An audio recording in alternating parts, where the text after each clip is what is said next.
happened, let's forget it, let's move on. Was that the mentality?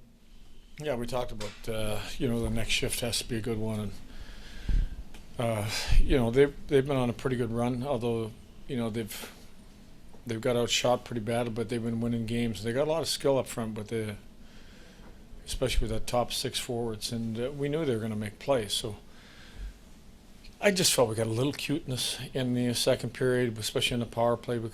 Dolls could have hammered a shot and maybe a little unselfish trying to get it back to Tage, but I thought we got our game in order for the third period and played a strong third, and we were able to lock the game away. Even generally speaking, I mean, what's the difference been for this group in the third period that's allowed you guys to lock down these leads the last couple and get the wins? Well, you have to take a real smart approach to the game. You don't have to put a lot of risk in your game. If you're leading the game, force the other team into making mistakes and getting real aggressive with you, and all of a sudden you will get some chances because of their risk. But if you put your own risk in there trying to score more goals, there's a good chance that you're going to give them the opportunity to get back in the game. And I thought our guys were really good about playing smart and doing the right things in the third. This game is often reminiscent of the Pittsburgh game. How much do you guys sense that your players are learning some of the lessons here, even from game to game? Last year, that was a big problem.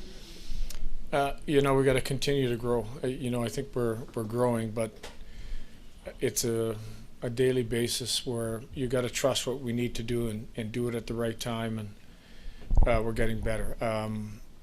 We've talked a lot about the start of games. I thought our start of the game tonight was good. At one point, I think the shots were 13-2. We came out, scored the first goal. I know you're going to ask, we got a power play goal,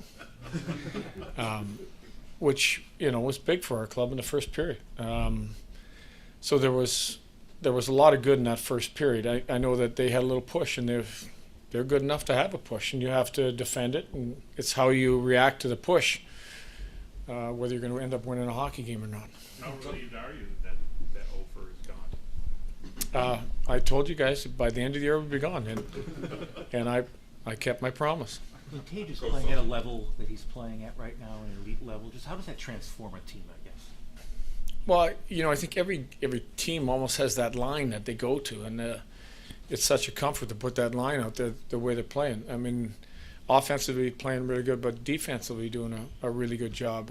If you look at the end of the game and where JJ positionally was at, I can't say enough about his game, but I think when you get the puck on Tage's stick, he's shooting it, and he's a tough guy to defend, because if you play the shot, he can beat you with some one-on-one play. And I think what complements it all is you've got Tuck on that other side that he's a puck thief, and he comes up with pucks, and they generate a lot of opportunities from being in the right place. Did you like the movement you saw from Rasmus Dahlin, especially in the first half of the game? I did. I said last game I thought his game was close to being where it needs to be. And then again tonight, I think he went through quite a bit going through camp and missing with the injury, and I think he's he's getting close to where he needs to be. Coach, you shuffled the lines in the middle wingers on the second and third line tonight. How do you feel that paid off?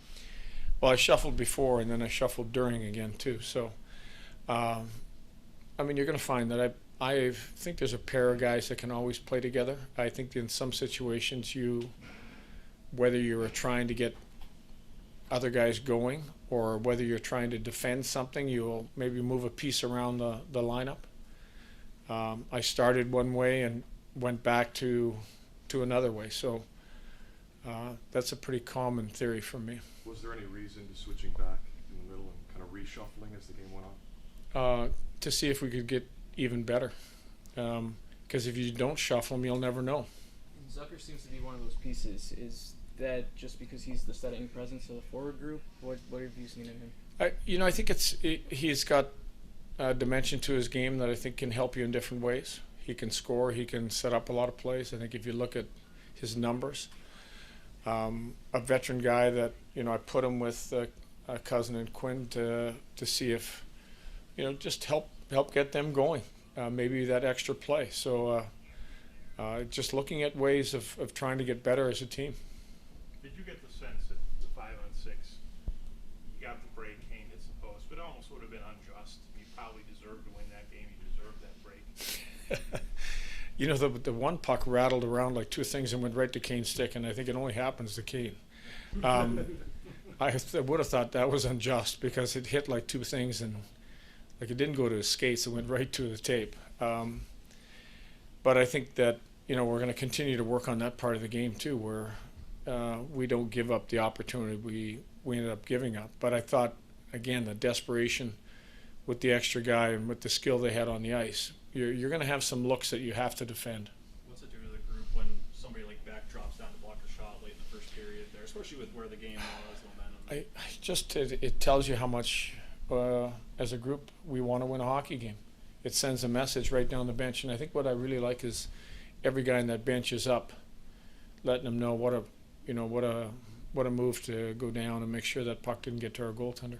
You strung 3 wins together. That was a problem. You weren't here for it last year, but now, is that something that if you're going to be a better team, you have to be able to string wins together like that? I think every team puts runs together of some distance, whether it's 3 to 8 to 10, whatever it is. If you can get momentum, I mean, there's things that catch fire, like your top line catches fire, your special teams catches fire. There's different areas of your game that can really help you push. And I think right now we've got a top line that's really been doing it. I think if our power play can gain a little bit more traction now, it'll help us continue on this run. But you do need it during the year because you know there's going to be a time where you're playing good, you're a hot goaltender, you don't put the puck in the net like we kind of started the year. So take advantage when you get on a run. How much of that is your confidence in your culture compared to your players' culture, our players' confidence? Oh, well, I think I've talked to the team about building an identity. You just can't have one, you have to build one.